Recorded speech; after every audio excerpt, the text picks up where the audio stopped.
నమస్తే అండి, welcome back to our channel journey with Sai all tips. ఈరోజు వీడియోలో చూడబోయేది ఏంటి అని అంటే అండి, ఈరోజు అతి శక్తివంతమైన పౌర్ణమి అండి. అంటే ఫిబ్రవరి 2వ తారీఖు సోమవారం నాడు సాయంత్రం 6:30 నుంచి మనకి పౌర్ణమి అనేది మొదలైందండి. ఈ పౌర్ణమి గడియలు అనేవి మన జీవితంలో ఎంత మంచి అవకాశాలను తీసుకురావడం కానీ మంచి మార్పులను తీసుకురావడం అనేది జరుగుతుంది. చాలా శక్తివంతమైన పౌర్ణమి అండి ఈరోజు.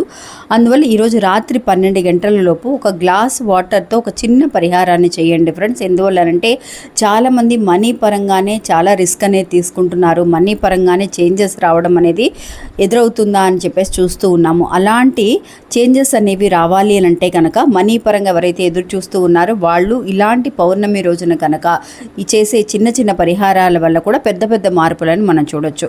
ఇంకా ఆ పరిహారం ఏంటి అనేది ఈరోజు వీడియోలో తెలుసుకుందాం. ఇంకా వీడియోలోకి వెళ్ళడానికి ముందుగా మన ఛానల్ ఎవరైతే కనుక కొత్తగా చూస్తున్నారో వాళ్ళు ప్లీజ్ సబ్స్క్రైబ్ చేసుకొని చూడండి ఫ్రెండ్స్. మీకు వీడియో నచ్చితే కనుక ఒక చిన్న లైక్ చేయడం మాత్రం మర్చిపోకండి.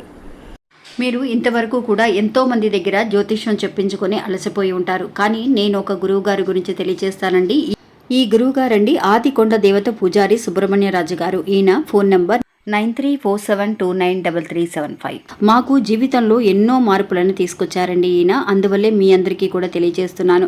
ఈ గురువు గారు చెప్పింది చెప్పినట్టుగా జరుగుతుందండి. అది కూడా కొన్ని రోజులలోనే. అంటే భార్యాభర్తల మధ్య గొడవలు, విదేశీ ప్రయాణం ఆలస్యం అవడం, ప్రేమ, పెళ్లి, సంతానం లేకపోవడం, కోర్టు సమస్యలు, గృహము మరియు కుటుంబ సమస్యలు, ధనం అనేది చేతిలో నిలబడకపోవడం, నమ్మిన వ్యక్తి మోసం చేయటం, స్త్రీలకు పురుషులకు సంబంధించిన గుప్త సమస్యలు ఎటువంటివైనా సరే కొద్ది రోజులలోనే పరిష్కరిస్తున్నారండి. అది కూడా ఒక ఫోన్ కాల్ ద్వారా. మీరు ఒకసారి ఆయనకి కాల్ చేసి చూడండి. ఇంకా వీడియోలోకి వెళ్దామండి. ఈరోజు పౌర్ణమి అండి.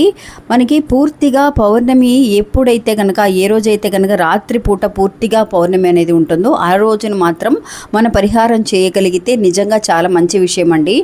మనకి రేపటి వరకు కూడా పౌర్ణమి గడియలని ఉన్నాయి. రేపు సాయంత్రం వరకు. రేపు పౌర్ణమి మాత్రమే కాదండి, మనకి హోలీ చంద్రగ్రహణం కూడా ఉంది. చంద్రగ్రహణం గురించి నేను వేరే వీడియో చేస్తున్నానండి. ఈ రోజు పౌర్ణమి కాబట్టి నిజంగా అండి వారాహి అమ్మవారికి మనం ఎన్నో రకాలుగా పూజలు పరిహారాలు చేస్తూ ఉంటాం.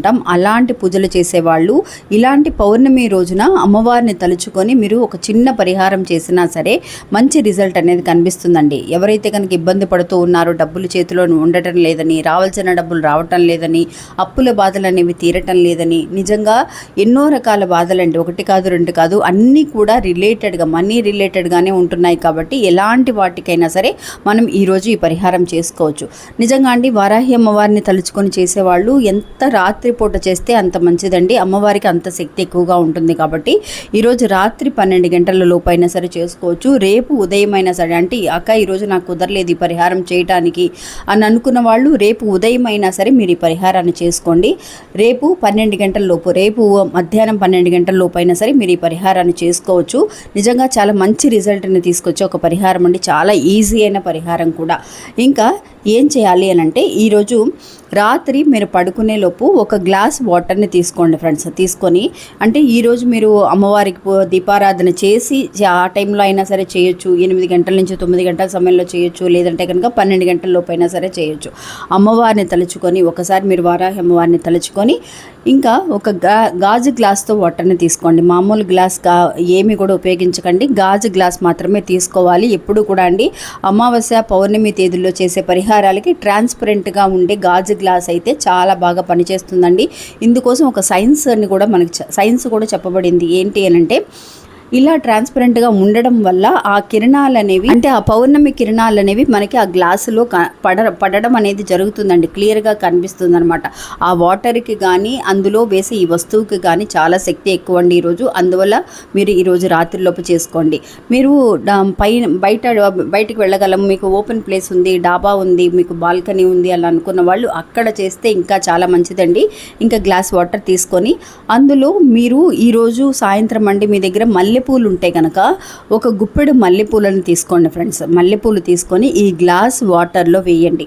వేసి ఆ గ్లాసుని మీరు ఆ పౌర్ణమి కిరణాలకి కింద, అంటే డాబా మీద అనుకోండి, మీకు వెలుతురు పడేలాగా ఈ గ్లాసుని అక్కడ పెట్టండి. ఈ రోజంతా కూడా ఎవరు తీయరు, పర్వాలేదు, రాత్రంతా అలా ఉంచేసినా సరే మీరు మూత పెట్టాల్సిన అవసరం లేదండి.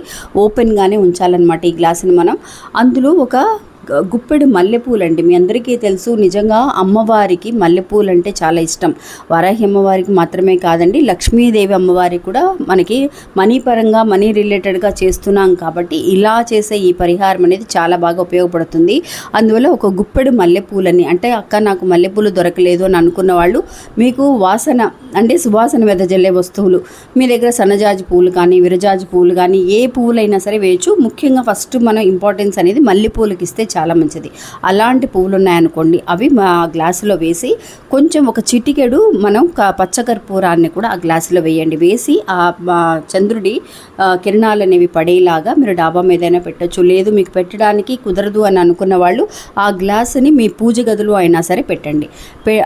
పూజ గదిలో పెట్టడానికి ముందుగా ఆ గ్లాసుని మీ అరచేతిలో పెట్టుకొని మీరు దేనికోసం చేస్తున్నారు, ఏదైతే ఎదురు చూస్తున్నారో అది మీకు జరిగినట్టుగా ప్రపంచానికి ధన్యవాదములు తెలియజేస్తూ, అంటే ఒక మనీ కోసం ఎదురు చూస్తున్నాము, అప్పులు తీరాలి, బ్యాంకులో బంగారం విడిపించుకోవాలని దేనికోసం అయితే చేస్తున్నారో అలాగా అవి అనుకొని మీరు అమ్మవారి మంత్రం, వారాహి అమ్మవారి మంత్రం కానీ, మీరు ఇంకా లక్ష్మీదేవి అమ్మవారి మంత్రం కానీ, మీకు ఏ మంత్రాలు వచ్చినా సరే ఆ మంత్రాలు మనం ఎప్పుడు నేను చెప్పే మంత్రం అయితే కనుక వజ్రఘోషం మనకి చాలా బాగా ఉపయోగపడిందండి. అమ్మవారు నిజంగా మనకి కోరికలు తీర్చడానికి మనస్ఫూర్తిగా పిలిచినప్పుడు పలికిన మంత్రం అండి. ఎంతోమందికి మంచి రిజల్ట్ ఇచ్చింది. మీరు వజ్రఘోషం అని కూడా అనుకోవచ్చు. అలా అనుకున్న తర్వాత ఆ గ్లాసుని మీరు పూజ గదిలో అయినా పెట్టండి. పూజ గదిలోకి వెళ్ళడానికి కుదరదు అని అనుకున్న వాళ్ళు మీరు, అంటే ఈ పరిహారం చేసేటప్పుడు మీరు ఒక నాన్ వెజ్ తినేసి కానీ, లేదంటే కనుక పీరియడ్స్లో ఉన్న వాళ్ళు మాత్రం అస్సలు చేయకండి ఫ్రెండ్స్. అది కొంచెం నిష్టగా చేస్తే చాలా మంచి రిజల్ట్ కనిపిస్తుందండి. అలా మీరు హాల్లో ఒక ఈశాన్య మూలలో ఎక్కడైనా సరే మీరు పెట్టచ్చు. పూజ గదిలోకి వెళ్ళి పెట్టలేకపోతే కనుక అలాగా పెట్టిన తర్వాత ఈ రోజంతా కూడా ఆ వాటర్ని అలాగే ఉంచేసేయండి. ఉంచేసి రేపు తెల్లవారుజామున మీరు వేసిన పువ్వులు ఏదైతే ఉన్నాయో, సన్నజాజులు కానీ మల్లెపూలు కానీ ఏదైతే కానీ అందులో వేశారో సువాసన వెదజల్లే ఆ పువ్వులని చక్కగా ఆ నీళ్ళన్నీ కూడా బాగా దులిపేసి ఆ పువ్వులని మీరు మీ ఇంట్లో ఉన్న బంగారం ఏదైతే కనుక మీ దగ్గర ఉందో, బంగారం కానీ వెండి కానీ, లేదంటే డబ్బులు పెట్టుకున్న ప్లేస్లో కానీ ఎక్కడైనా సరే ఈ మల్లెపూలని అక్కడ ఆ ప్రదేశంలో పెట్టడం అనేది చాలా మంచిదండి. అంటే మీరు బీరువాలో ఒక సీక్రెట్ ప్లేస్ ఉంటాయి కదా, ఆ ప్లేస్లో మీరు బంగారం పెట్టే చోట కానీ, లేదంటే మనీ పెట్టే చోట కానీ ఈ మల్లెపూలని వేస్తే కనుక చాలా అంటే చాలా మంచిదండి.